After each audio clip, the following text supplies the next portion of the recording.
texto do capítulo 9, a partir do verso 18, se Deus permitir, até o verso 34.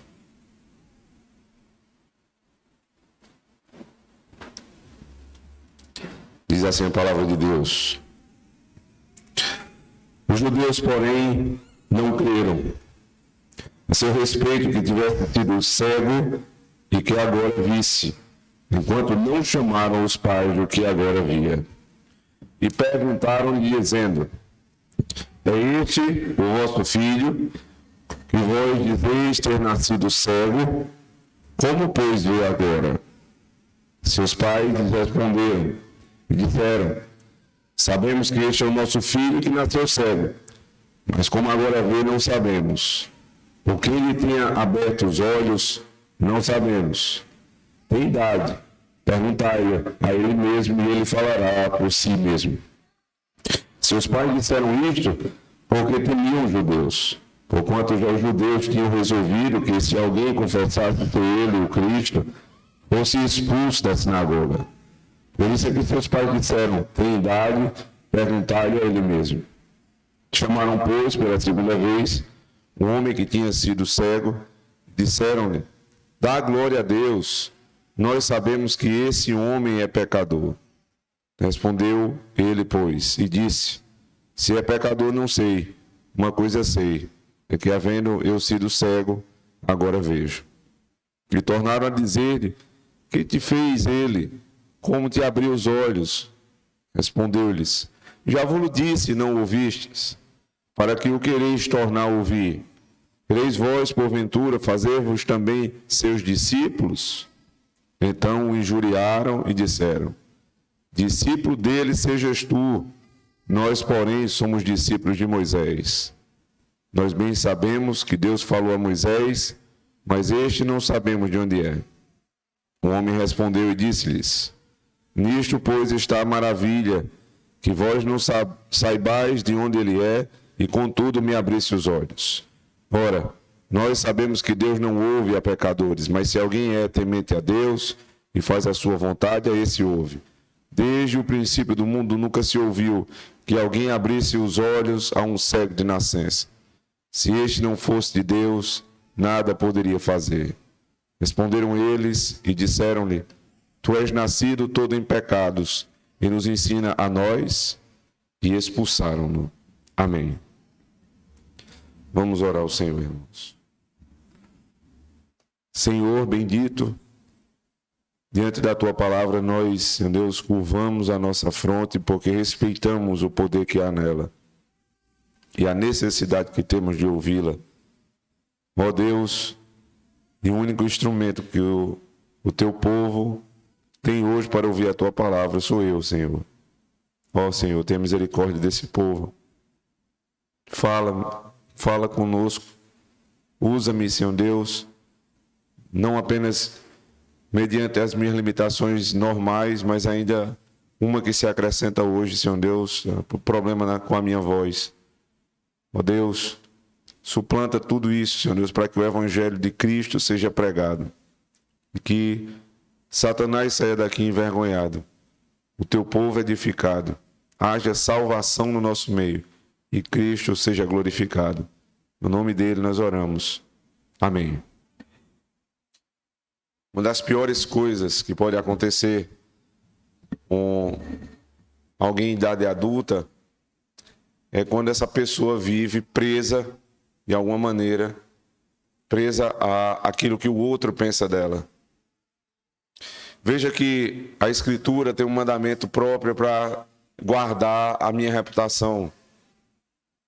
Você tem um mandamento, o 9º mandamento, que resguarda a verdade. Eu preciso guardar a verdade. E isso tem a ver com a minha reputação e a reputação do meu próximo.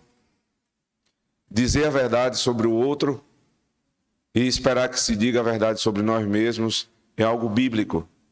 Deve ser esperado. É o correto a ser feito. E nós, muitas vezes, buscamos isso a duras penas. Mas nem sempre é possível. Nem sempre as pessoas serão justas com você. Nem sempre elas dirão exatamente o que você é. Nem sempre elas darão o testemunho correto a teu respeito. E muitas vezes, eles nem precisam mentir. Basta dizer a verdade sobre nós, que isso já nos envergonha. Mas em outras ocasiões, quando nós estamos corretos e alguém fala mal de nós devemos ter cuidado. Nós devemos colocar isso numa balança e perceber se realmente nós estamos dispostos a buscar a verdade sobre nós ou se é mero orgulho. Porque se nós estivermos presos à opinião dos outros, nós não vamos conseguir viver. Se você está amarrado à opinião do que o outro pensa sobre você, em tudo que você vai fazer, você não vai conseguir viver. As pessoas vão te criticar. Especialmente aqueles que se propõem a fazer algo diferente, se propõem a ter uma vida um pouco mais pública, a dar opinião, a falar. E há uma obrigação nossa de dar testemunho. Alguns acham que a forma correta de não sofrer injustiça é ficar calado. Então, em toda roda de amigos, ela é a pessoa que fica calada. Porque ela não quer ser criticada. E isso não é uma forma de resolver. Isso, na verdade, é uma fuga. Você está fugindo do problema, você não está resolvendo o problema. A maneira correta de tratar a injustiça é pela justiça, não pela fuga. Se eu não falo no meio dos outros para evitar ser injustiçado, o que eu demonstro com isso nada mais é do que orgulho, sentimento de superioridade. Essas pessoas não são dignas de ouvir a minha voz. Elas não são dignas de ouvir os meus pensamentos. Elas vão confundir. Elas vão me interpretar mal. Então é melhor ficar calado. É certo, muitas vezes, que nós devemos fazer isso. Mas se fizermos isso sempre, na verdade se constitui em grande arrogância da nossa parte. Nós somos chamados a dizer a verdade. Nós somos chamados a dizer a verdade até quando nós sabemos que seremos criticados. E não só criticados. Se fosse necessário até morrer por conta da verdade, nós deveríamos morrer. Só homens livres, só homens com a alma liberta por Cristo, transformados por Cristo, têm essa condição de dizer a verdade, de falar aquilo que pensam, de não temer o outro, de não ficar preso ao que o outro pensa de si. Só quem foi liberto por Cristo. Aqui nós temos, em João capítulo 9, alguém que foi liberto verdadeiramente por Cristo. Um cego, aliás, um ex-cego, que se encontra com o Senhor, e esse Senhor, no dia de sábado, no dia do Senhor, ainda na natureza da antiga aliança, ele cura o cego, e agora ele vê. E aquilo que aparentemente seria a grande glória da vida dele se torna um grande transtorno. Porque os judeus, como é citado aqui, observe, verso 18, os judeus, porém, não creram. O problema aqui é a incredulidade. O problema não é a quebra do dia do Senhor. O problema não é porque Jesus não é de Deus. O problema é a incredulidade. E o cego, que teve o seu maior problema resolvido, ele era um cego de nascença, nunca viu a luz do dia, nunca contemplou a natureza, e que mesmo depois de ver, nunca tinha visto Cristo, mesmo convivendo na mesma época de Cristo, até agora ele não vê Cristo, porque Cristo coloca lodo nos seus olhos, no início do capítulo 9, manda ele ir até o tanque de Siloé, ele vai, se limpa e vê, mas ele não vê Cristo.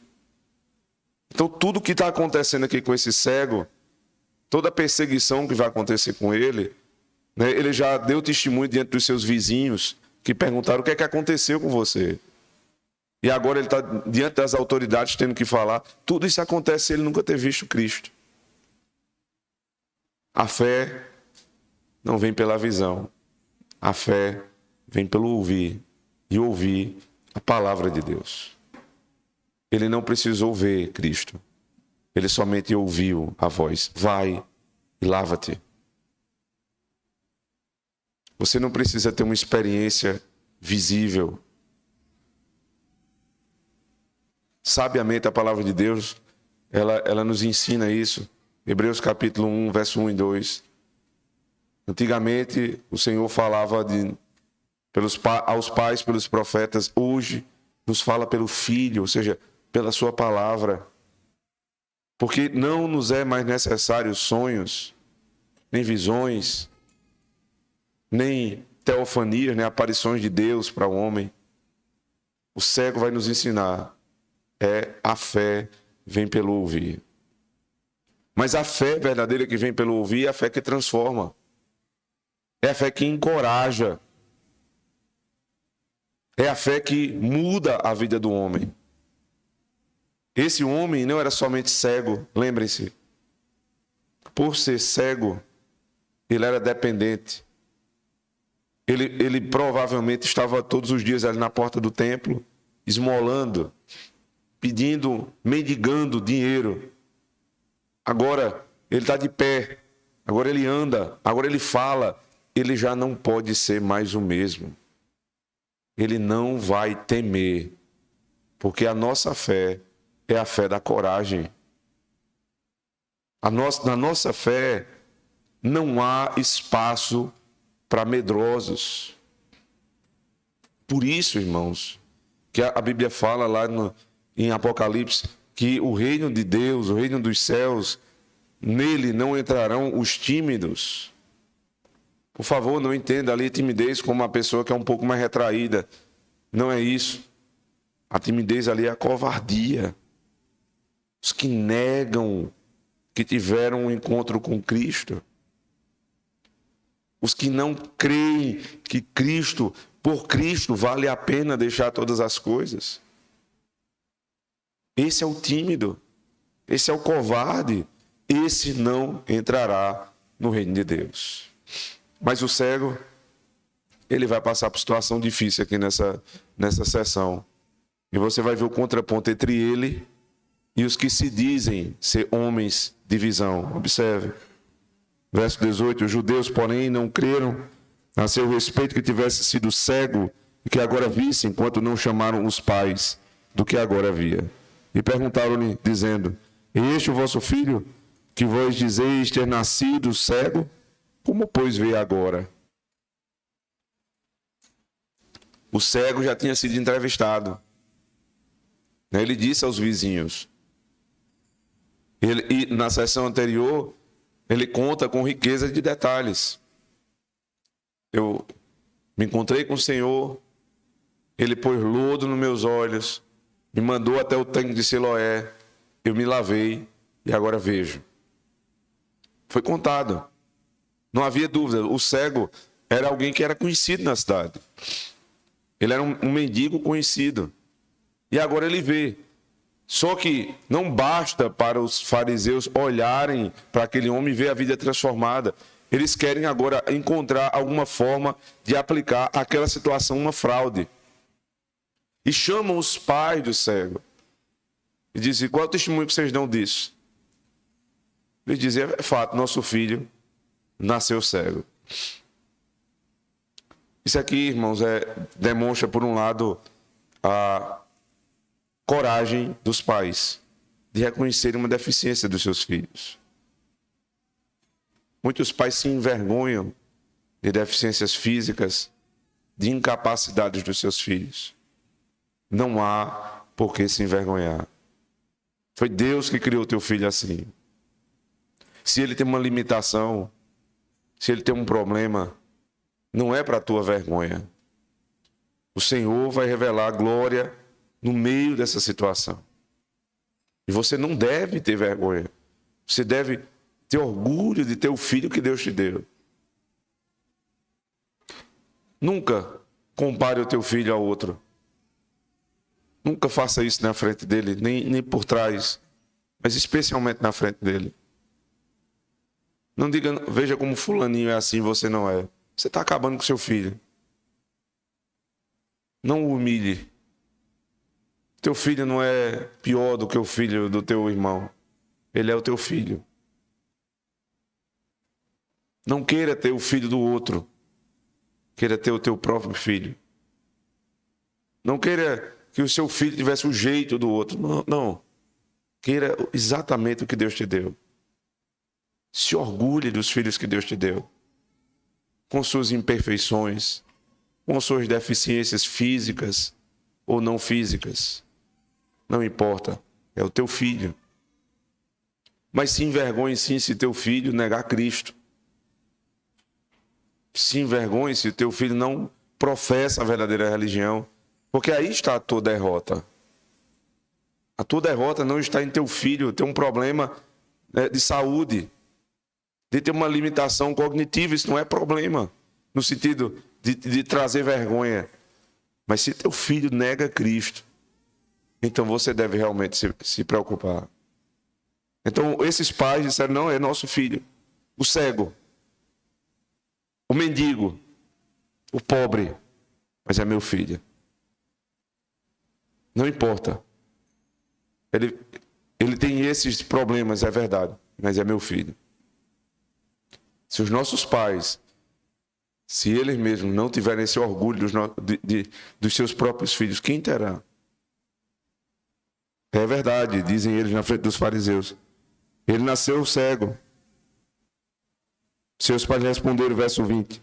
Sabemos que este é o nosso filho e que nasceu cego.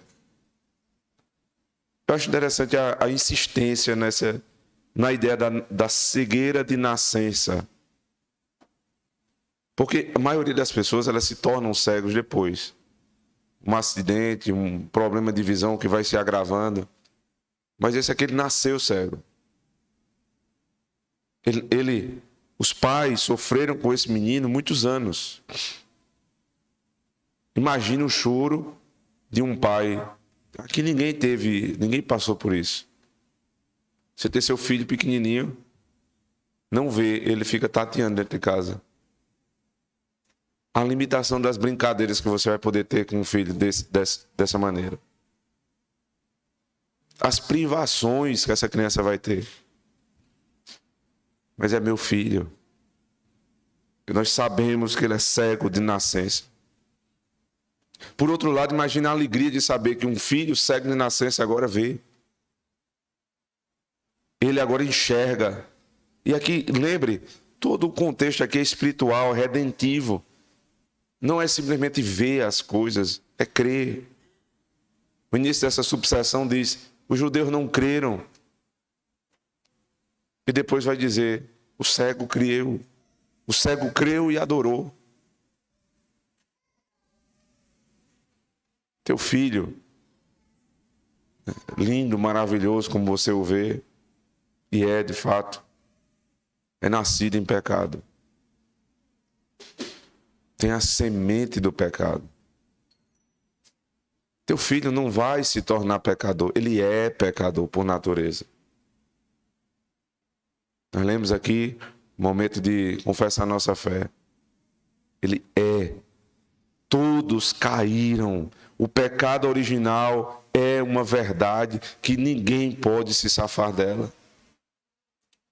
Quando eles dizem, nosso filho é um cego de nascença, isso quer dizer, nosso filho nasceu em pecado.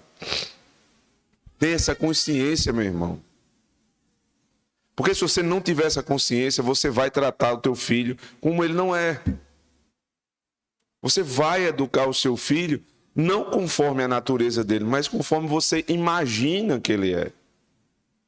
E aí é onde residem as distorções. Porque quando você não reconhece que tem um pecador nos seus braços, e você acha que ele é ingênuo e é um anjinho, você não vai poder lidar com alguém se você não conhece a natureza dessa pessoa. Se você acha que seu filho ele nasceu bom e é a sociedade que vai corromper, você não vai tratá-lo, tratar o coração dele desde pequeno. É preciso saber, meu filho é um pecador de nascença. E então eu vou enxergar a malícia do meu filho. Eu vou perceber a a tendência que ele tem para tentar me enganar, para mentir, para furtar, para não ser fiel, para não respeitar os pais, para não querer vir para o culto, para não querer ficar quieto no culto, para chorar no culto, para espernear no culto. Eu vou saber. E eu não vou dizer é coisa de criança. Eu vou dizer é coisa de pecador. E se eu enxergo a natureza do meu filho assim, se eu vou tratar dessa maneira, então há esperança para o meu filho. Porque ele vai ser repreendido. Porque ele vai ser disciplinado. Porque eu não vou cansar enquanto eu não dobrar a natureza pecaminosa do meu filho. Ele nasceu em pecado. Em pecado, meu filho foi concebido. Então, esse é o testemunho que é dado para os pais. E agora no verso 21 eles prosseguem dizendo: mas como agora vê, não sabemos. O que ele tem aberto os olhos, não sabemos. Tem idade, perguntai-lhe. E ele falará por si mesmo. Seus pais disseram isto, porque temiam os judeus, porquanto já os judeus tinham resolvido que se alguém confessasse ser ele o Cristo, fosse expulso da sinagoga. Agora você tem a segunda parte da fala e tem o comentário de João.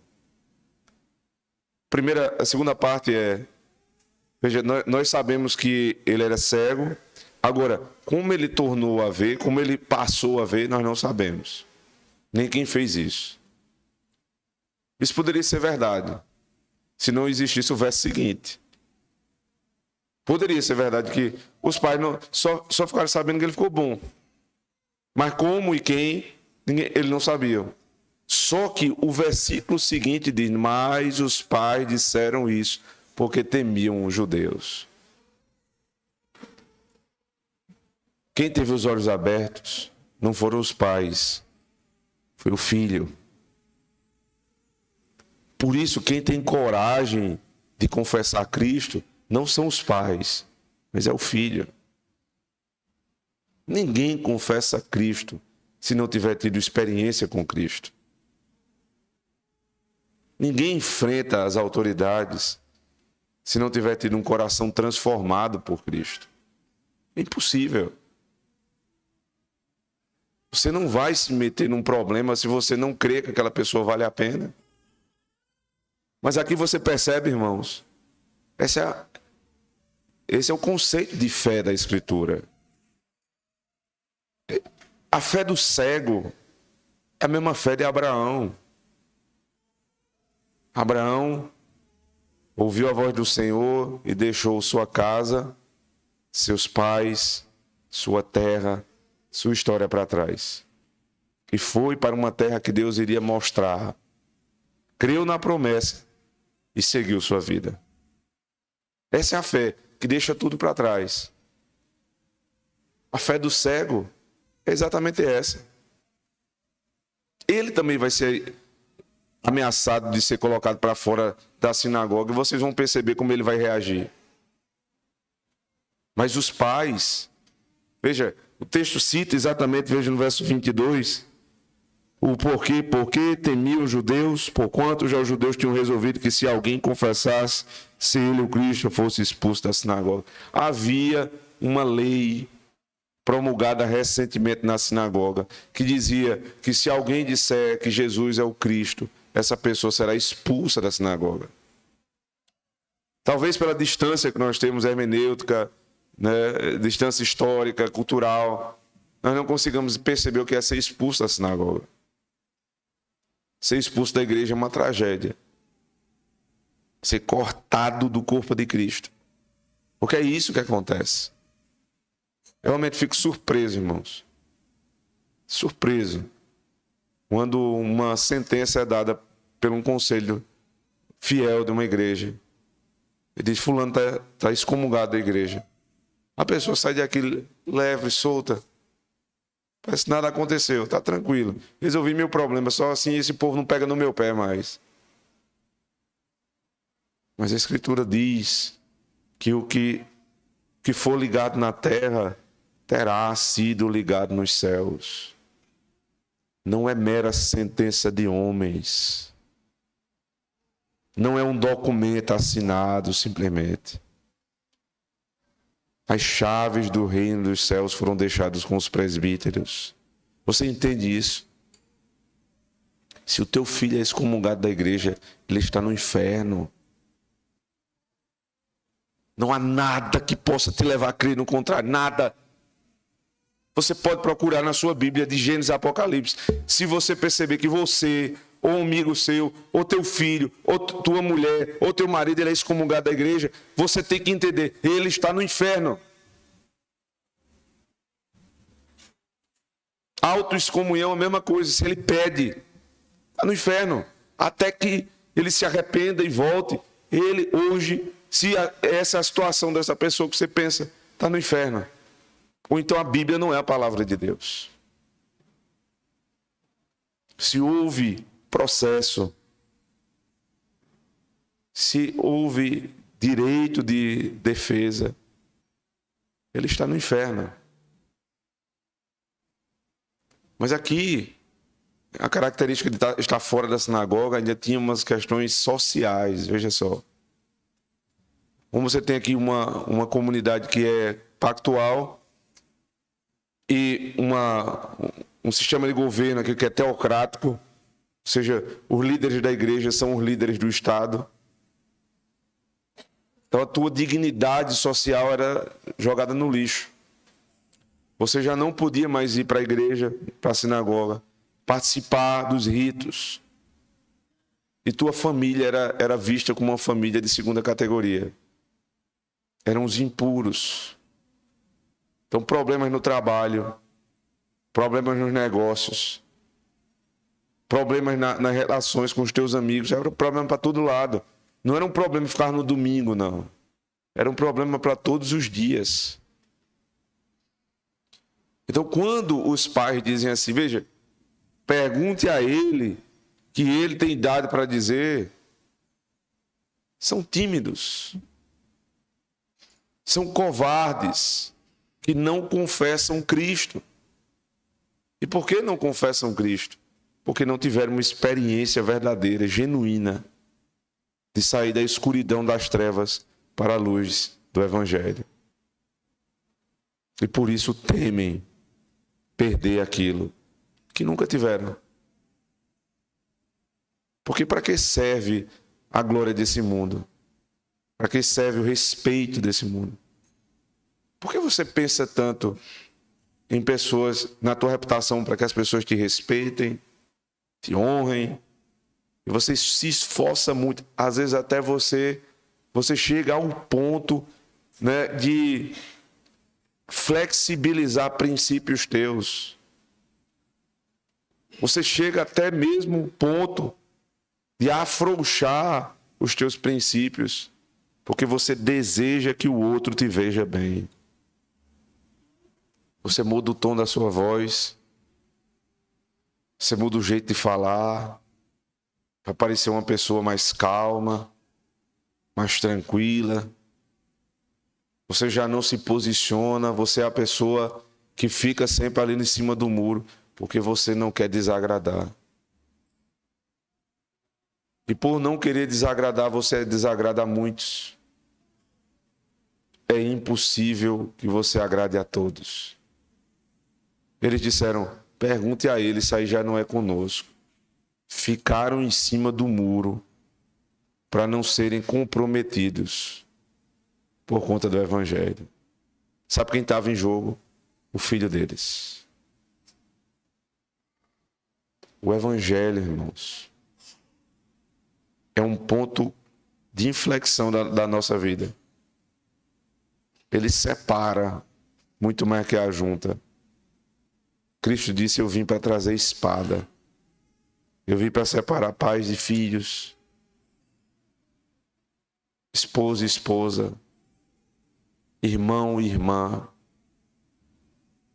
O Evangelho é o Evangelho da união.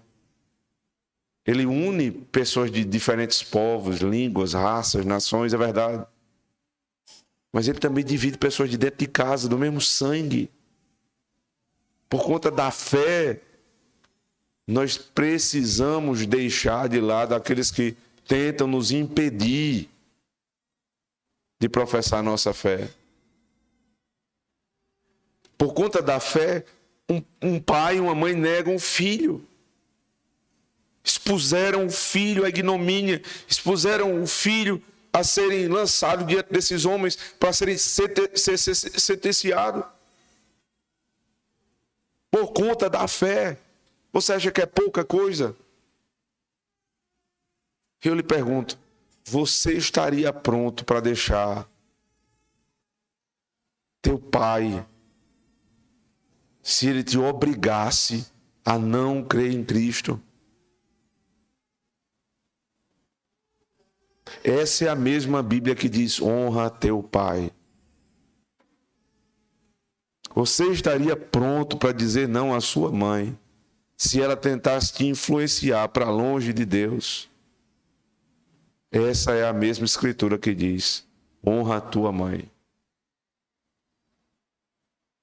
Não se honra pai e mãe desonrando Deus. Só é possível honrar de fato pai e mãe, porque essas relações de paternidade e maternidade só fazem sentido quando eu tenho uma relação com Deus Pai. Fora disso, não existe honra a pai e mãe. Você estaria pronto? O texto continua, depois dos pais darem esse testemunho. Verso 23, por isso é que seus pais disseram, tem idade, perguntaram a ele mesmo. Veja, a idade aqui que um judeu poderia dar conta de si mesmo, provavelmente a partir dos 13 anos. William Hendricks aponta que essa é a idade média para um judeu. Então é um jovem rapaz. Fiquei pensando quando ele apontou essa idade, o que é que jovens de 13 anos na igreja têm condição de dizer? O que é que eles têm condição de dizer? Eles estão falando do jogo de futebol. Eles estão falando do último joguinho de videogame. Estão conversando de frivolidades. Não tem problema nenhum um jovem de 13 anos falar dessas coisas. Mas ele já precisava ter mais maturidade. Se você tem um filho de 13, 14, 15 anos, não permita que seu filho seja ridicularizado pelo mundo, conformado ao mundo, a ponto de falar as mesmas baboseiras que um jovem de 13 anos de fora da igreja fala. Um rapaz de 13 anos deveria começar a dar a razão da sua fé. Deveria estar pronto para começar a defender sua própria fé.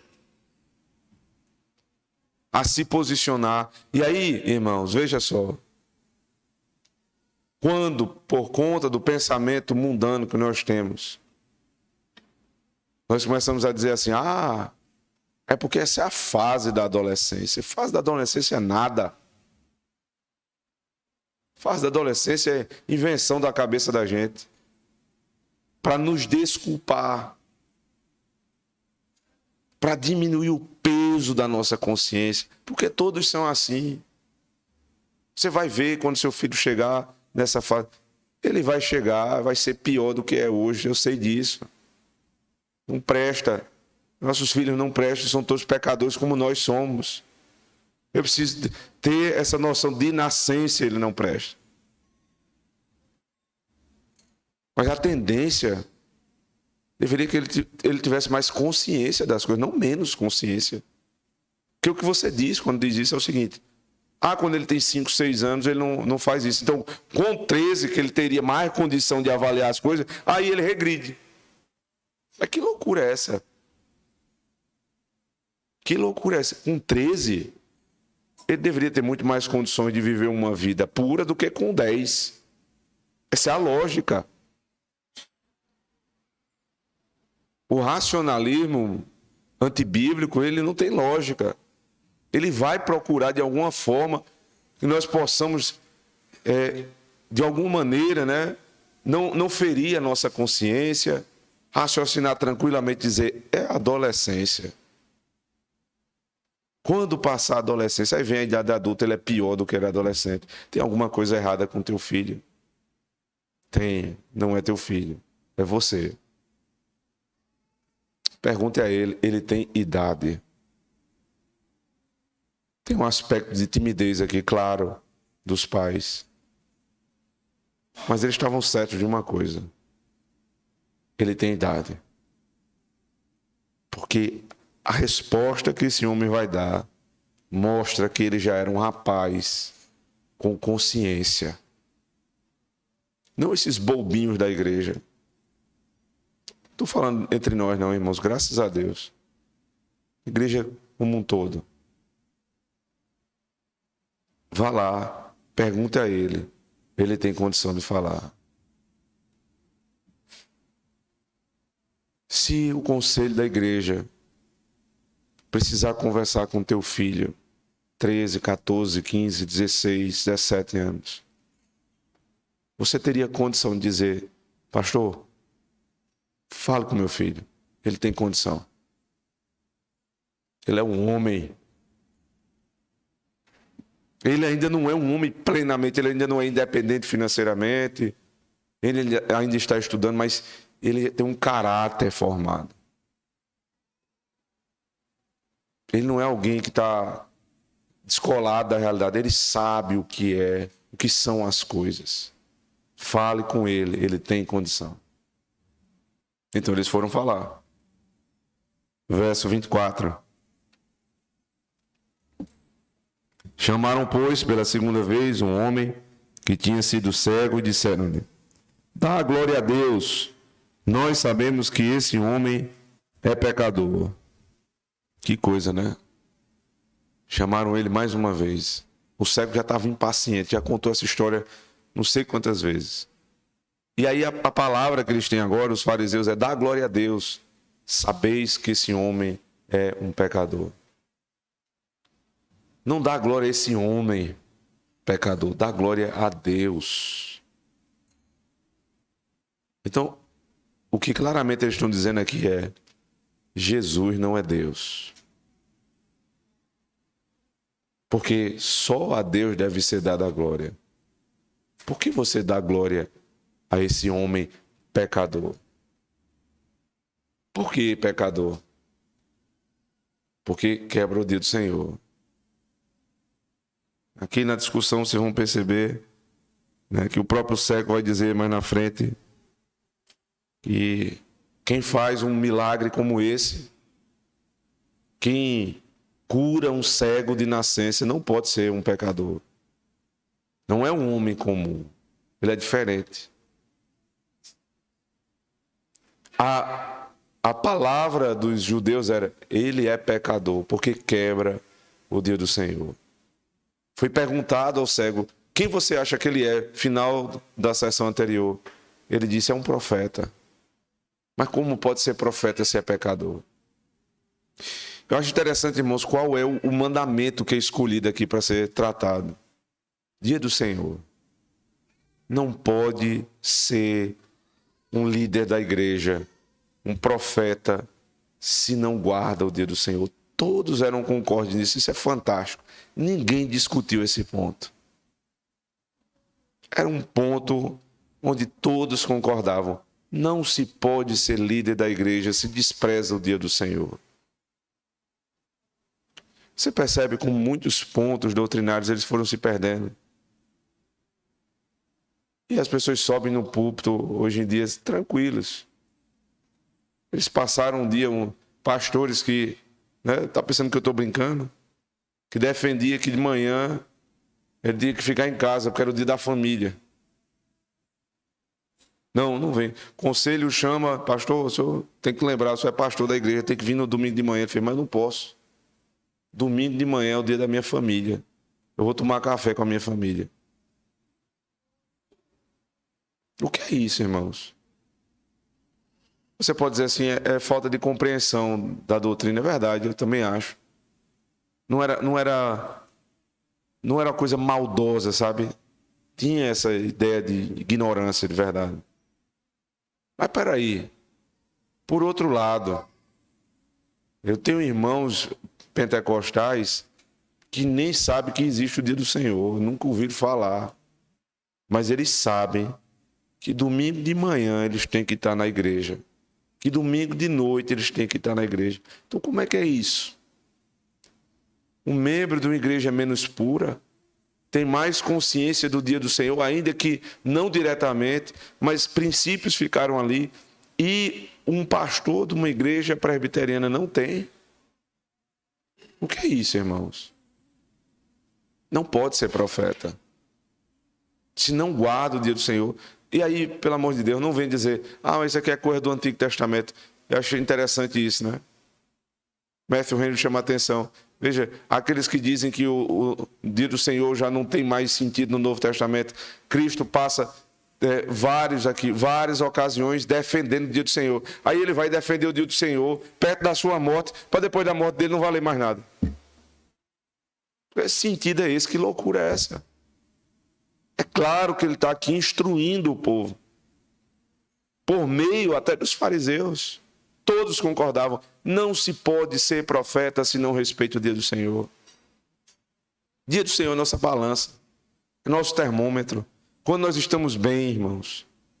Quando nós estamos bem, nós nos esforçamos para guardar o dia do Senhor. Nós nos esforçamos. Nós buscamos organizar a nossa casa. Sábado de noite, meu irmão, não vamos arrumar compromisso no sábado de noite. Vamos evitar o máximo. Vamos ficar em casa, a gente fica lá. A gente janta junto, a gente fica conversando. E depois vai todo mundo dormir. Porque amanhã é dia do Senhor. A mulher ela já fica pensando qual uma comida boa, simples, para que no dia do Senhor a irmã não tenha que estar se matando para fazer um trabalho naquele dia, que é um dia de descanso, dia de prazer. Não pode ser dia para você fazer uma invenção de uma culinária nova. É simples, mas é glorioso, porque você está com sua família. Você está com sua casa. Mas se os membros da igreja estão pensando assim, que dirá o pastor da igreja? Que dirá a liderança da igreja? Recentemente, fui perguntado para um pastor, fui pregar fora. Dia do Senhor, pastor, vamos almoçar no restaurante. A irmã chegou para ele e disse, pastor Augusto não vai não.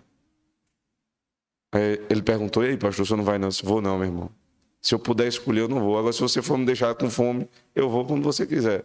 Eu tô viajando, não estou na minha cidade. Não se prepara. Você entende? Não sabe.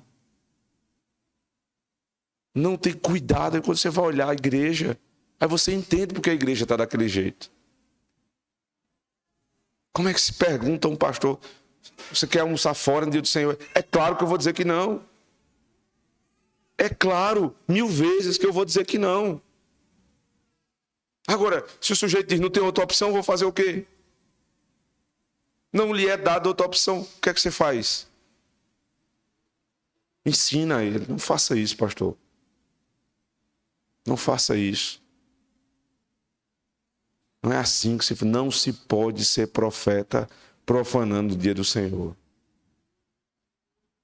Não é assim que se faz. A igreja não vai aprender a respeitar o culto se o Senhor não aprender a respeitar, primeiramente, o dia de culto.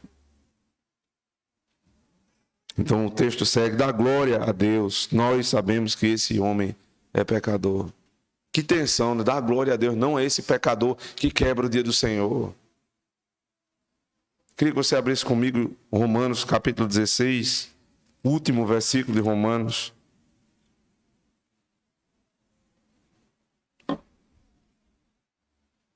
Verso 27.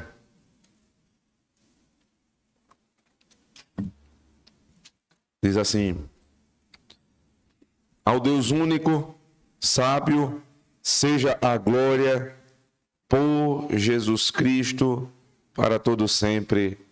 Amém. Ao Deus único, sábio, seja a glória. Algumas versões dizem assim, por meio de Jesus Cristo. Por Jesus Cristo. A quem é dada a glória? A Deus Pai. Como você dá a glória? Por meio de Jesus Cristo. Não se dá glória senão por Jesus Cristo. Quem nega o Filho, nega o Pai. Ninguém terá o Pai se não tiver primeiro o Filho. Não se dá glória a Deus senão por Jesus Cristo. Toda religião que diz que tem um Deus único, espiritual, visível, que cita a Bíblia, mas não dá glória a Cristo como Deus, é heresia. Os adventistas são hereges. Os testemunhas de Jeová são hereges. Os espíritas são hereges. Todos não dão a glória que Cristo merece. Não se glorifica a Deus senão por meio de Cristo. O argumento deles vai por água abaixo, eles continuam.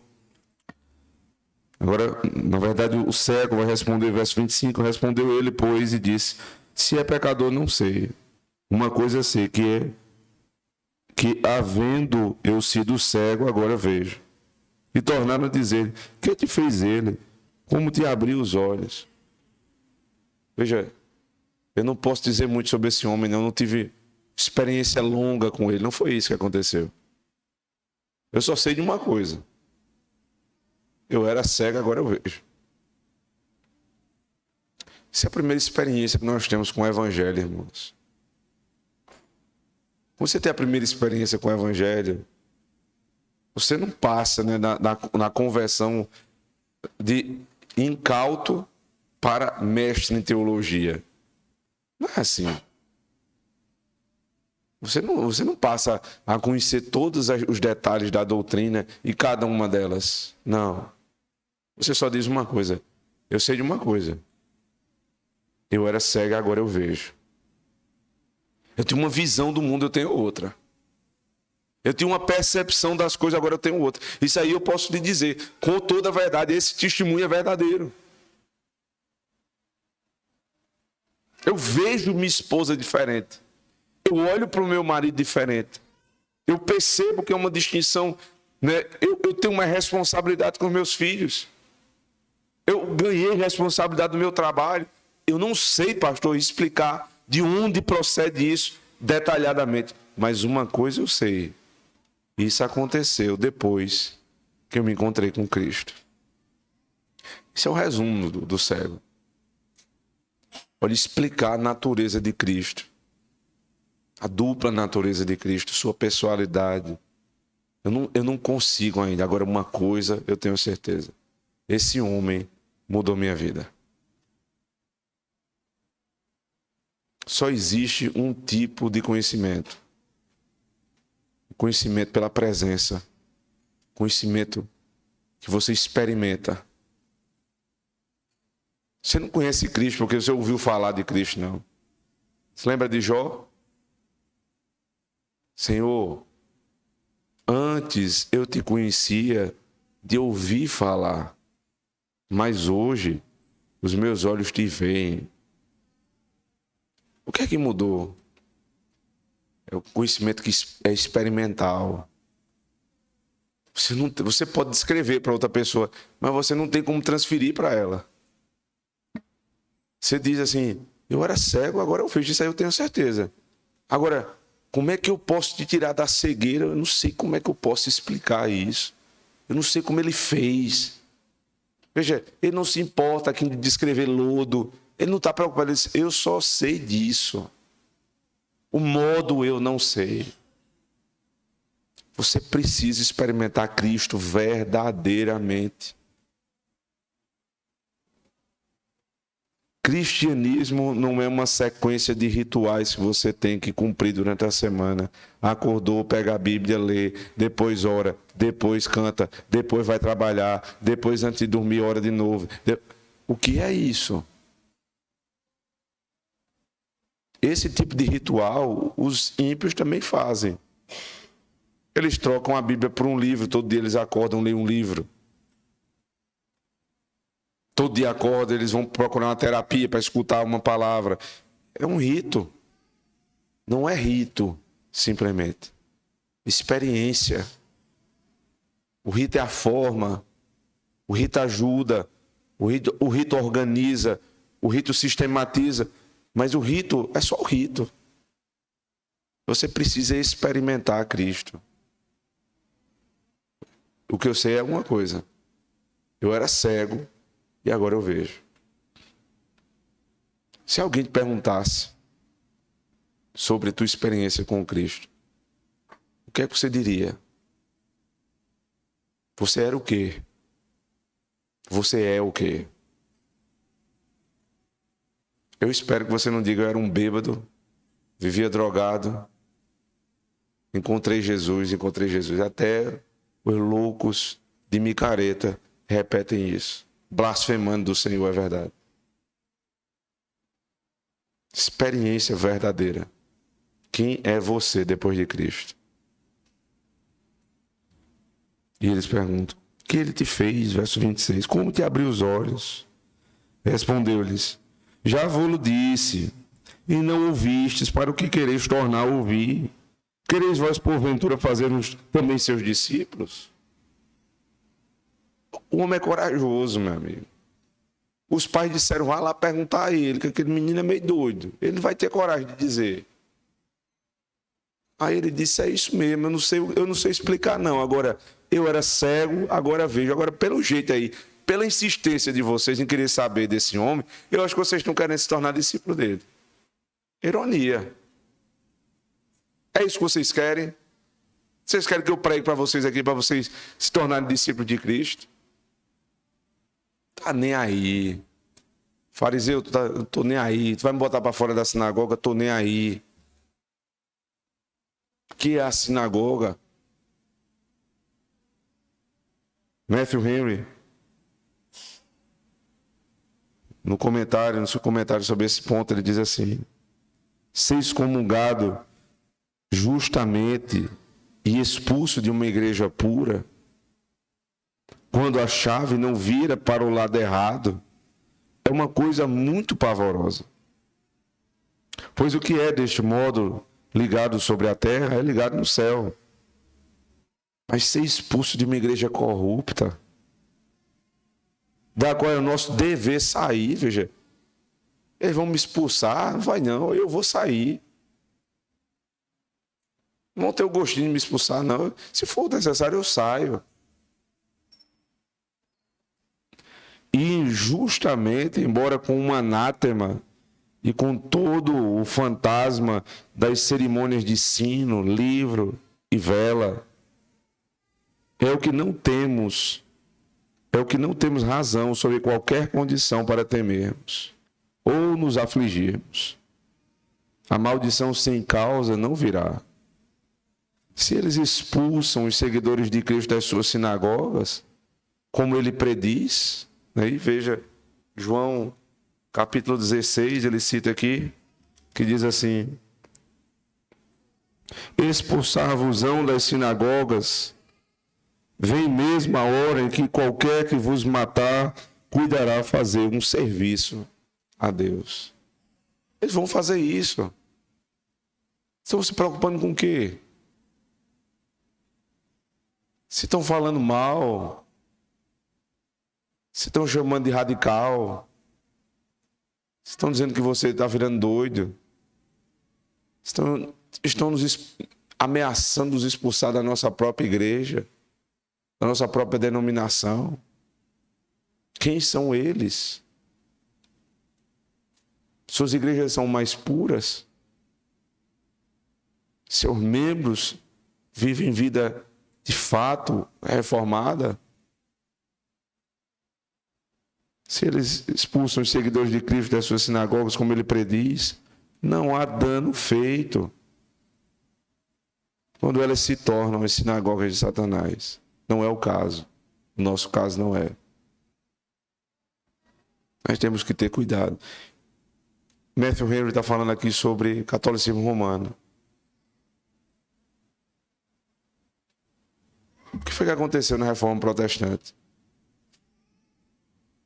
O Papa, depois da dieta de Worms, quando Martinho Lutero ele vai, defende a fé verdadeira, a fé genuína, e muitas pessoas ficam do lado dele, o Papa vem, declara anátema, maldito. Olha, eu tenho muita coisa que eu não concordo com Lutero não, viu? Muita coisa na teologia, mas que cabra macho, cabra homem. Esse anátema você, seu miserável. Maldito é você. For um anátema e um contra-anátema. Até hoje é assim. Tem conversinha com o romano não, meu irmão. Tem papo com o romano. Romano é maldito. Aí quando vem aquela conversinha, não, temos o mesmo Deus, isso é conversa para boi dormir. Oficialmente o que a igreja romana diz sobre nós é, eles são malditos. É verdade, eles têm um pouquinho de respeito pela igreja presbiteriana. Eles dizem que são irmãos afastados. É verdade. Estou me lixando porque eles pensam de nós. Estou nem aí. Porque na prática são malditos. Porque desonram Cristo. Porque não dão glória a Cristo. Porque preferem dar glória às imagens do que a Cristo. Porque dividem a glória daquele que não divide com ninguém. Por que você quer ter boa reputação diante desses homens? Veja, você tem um bom relacionamento com um padre, com um romano, com uma pessoa da igreja católica, espírita, não tem nada a ver com isso. Você pode conviver, nós temos que conviver bem. Inclusive, como é que você vai pregar o evangelho para essas pessoas se você não tem convivência? Impossível. Mas em termos teológicos não tem papo, não tem conversa. Não existem pontos de inflexão entre nós, não existe ponto de contato. São muito poucos e não vale nem a pena a gente discutir. Eles declaram anátema, nós declaramos também, ficou por isso mesmo. Acabou. Eles lá, nós aqui, não tem volta para a igreja romana. Muitos voltaram. Muitas igrejas presbiterianas voltaram a muitos passos ao catolicismo. Nunca faremos isso. Não voltaremos ao Egito. Nossa terra está adiante. Nós vamos para frente, irmãos. Deus continua. Então injuriaram, disseram, discípulo dele sejas tu, nós porém somos discípulos de Moisés. Espera aí. Agora já não é mais a distinção Deus e Cristo. Agora é Cristo e Moisés. Cristo não tem problema com Moisés, meu filho. A lei de Moisés é a lei de Cristo. Exatamente a mesma lei. Não há distinção. Mas eles não eram discípulos de Moisés. Inclusive a lei de Moisés eles já tinham mudado. E aí eles dizem, seja discípulo de Cristo você. Está pensando que isso foi de algum modo uma acusação contra os séculos? Isso sou eu mesmo. É o problema. Sem ter toda a descrição da conversa, é de quem está livre, está nem aí, ele está leve ali.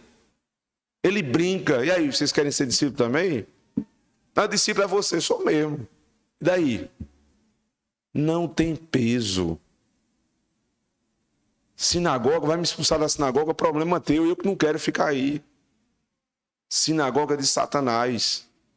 Eu que não quero. Então eles continuam. Verso 29. Nós sabemos que Deus falou a Moisés, mas este não sabemos de onde é. O homem respondeu e disse-lhes, nisto, pois, está a maravilha, que vós não saibais de onde ele é, e contudo me abriu os olhos. Ora, nós sabemos que Deus não ouve a pecadores, mas se alguém é temente a Deus e faz a sua vontade, a esse ouve. Desde o princípio do mundo, nunca se ouviu falar que alguém abrisse os olhos a um cego de nascença. Se este não fosse de Deus, não poderia fazer. Ele diz, aí está a glória. Vocês não sabem. Aqui chegou no ponto, meu amigo. Aqui está a glória. O que é a glória? Eu era cego. Eu não tinha oportunidade de ter uma vida piedosa, mas me encontrei com Cristo e agora vejo. E estou livre.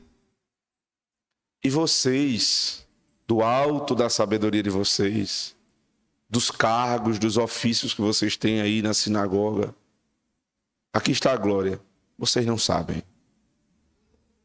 Vocês dizem que sabem. Vocês não sabem de nada. Aí ele começa a argumentar com um homem sábio. Porque se ele fosse pecador, como é que um pecador faz tanto assim? Porque a palavra de Deus diz que Deus não ouve a pecadores. Percebe? As orações são sim rejeitadas por Deus quando elas não procedem de um coração que ama o Senhor. Elas são rejeitadas. Mas eu sei, vocês não são, vocês são os cegos, na verdade, são vocês, não eu. Eu sei do que eu estou falando.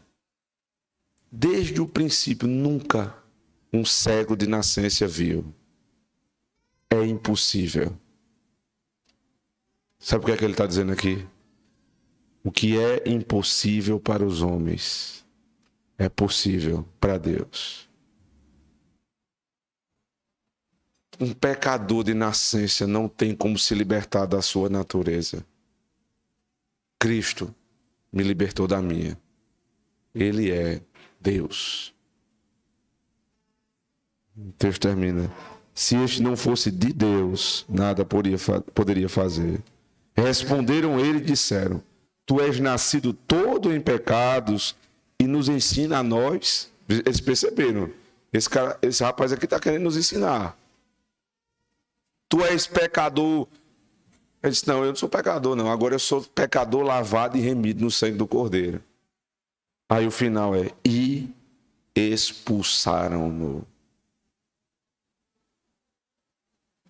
Se fosse alguém preso ao pensamento dos outros, ao que os outros pensam dele, carente da atenção, né, da boa reputação, de homens ímpios, aí o coitado do cego tinha saído ali e acabado.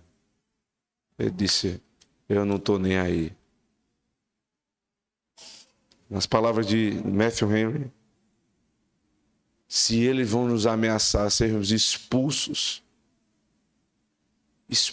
da igreja de Cristo, mas na verdade eles é que já saíram da igreja, é nossa obrigação sairmos. Como na reforma saíram da igreja com anátema e declararam daqui para lá, anátema vocês. A pergunta é, do período da reforma para cá, as igrejas que se mantiveram puras, elas são piores ou melhores do que as igrejas romanas? Muito, muito melhores. Lá se tornaram sinagogas de Satanás. Aqui, casa de Deus, onde o cego vê, o coxo anda, o aleijado sai andando. Não no sentido literal, simplesmente, mas de natureza transformada. Deixa eu lhe dizer uma coisa. Amanhã, quando você for recomeçar a sua vida de trabalho, não se importe com quem não crê em Cristo, o que ele pensa de você, se ele está fazendo isso por mal. Não deixe de fazer a coisa certa porque alguém pode interpretar errado. Não seja preso espiritualmente. Liberte-se. Liberte-se dessa prisão que é sempre fazer algo pensando no que o outro vai pensar. Viva a sua vida diante do Senhor e seja um crente corajoso como esse cego. Amém. Vamos orar ao Senhor. Senhor bendito, Graças nós damos a Ti, ó Pai. Porque o Senhor mais uma vez falou, e falou profundamente ao nosso coração. Ajude-nos, Senhor Deus, a ter uma alma livre. Sim, Senhor, que busquemos ter uma boa reputação nesse mundo, isso nos é devido. Mas que não fiquemos presos a isso, Senhor Deus, para não fazer o bem. Ajuda-nos, Senhor, a encontrar em Ti, no Teu Filho, a coragem que esse cego, ex-cego, encontrou. A ponto de confrontar aqueles, Senhor Deus, que se julgam grandes homens na Tua casa, mas não são nada, não sabem de nada e não têm nada a acrescentar ao Teu povo. Abençoa este povo no poder de Cristo, nosso Senhor.